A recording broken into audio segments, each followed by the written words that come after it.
Hey there, cinephiles. Today I wanted to review Mission Impossible: Dead Reckoning Part 1. This is the latest Tom Cruise running movie. Sorry.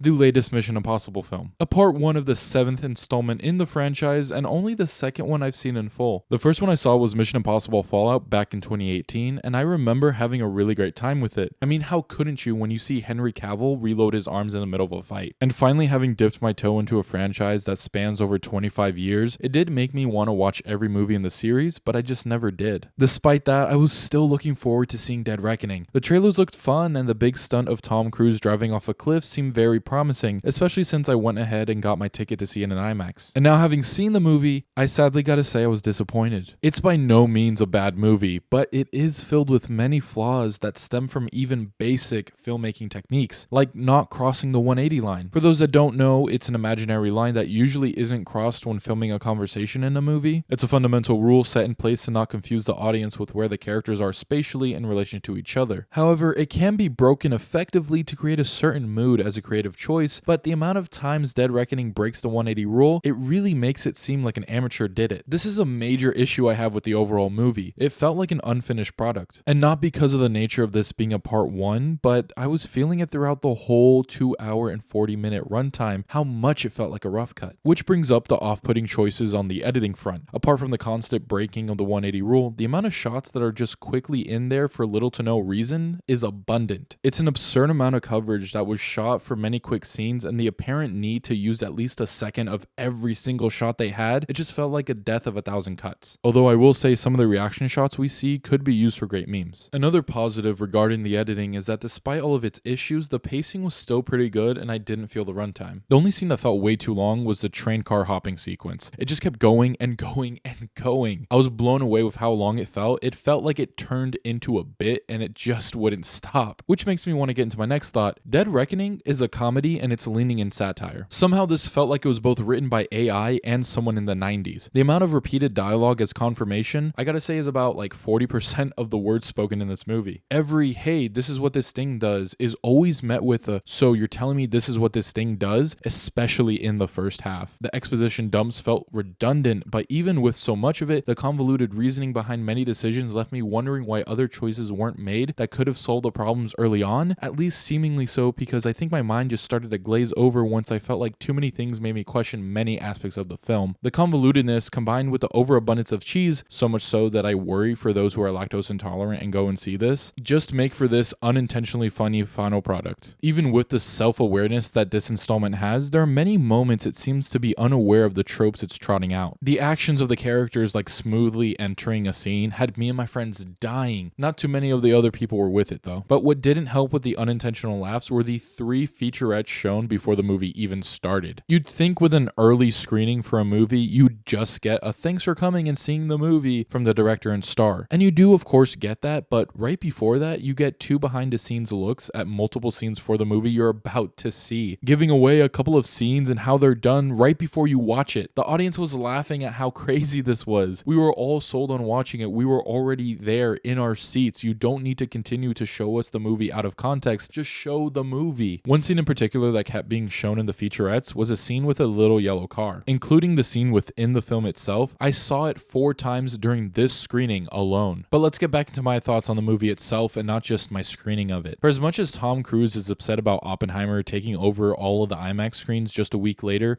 I think it's okay now. I used to be on his side thinking they should just split the theaters, but Dead Reckoning does not need to be seen in IMAX, unfortunately. It just isn't a good looking movie, especially during most of the action. The amount of Dutch angles on that big of a screen is not pleasing to the eye. So much of the film has an off-putting composition to it, and there's one claustrophobic action scene in particular in which you can tell they switch cameras and the quality looks so much worse. All of the best looking shots are in the trailers, and if you've seen one of the previews on the IMAX screen already, then definitely save yourself some money and watch the full movie on a smaller screen. In all honesty too, if you've seen John Wick 4, Dial of Destiny, and Fast X, you've already seen all of these action scenes and sometimes done better. And that's just within this year alone. I really don't mean to be so down on Dead Reckoning though. There are some bright spots in the film. Hayley Atwell is the best part of this installment. Her character was the most fully realized out of everyone, and I just will always support my Peggy Carter. But seriously though, she does have nice charm to her, and she is part of the most interesting scenes in the movie, so at least she's fine. As for Palm Clementif, she could have been a great side character. I just think she needed more screen time.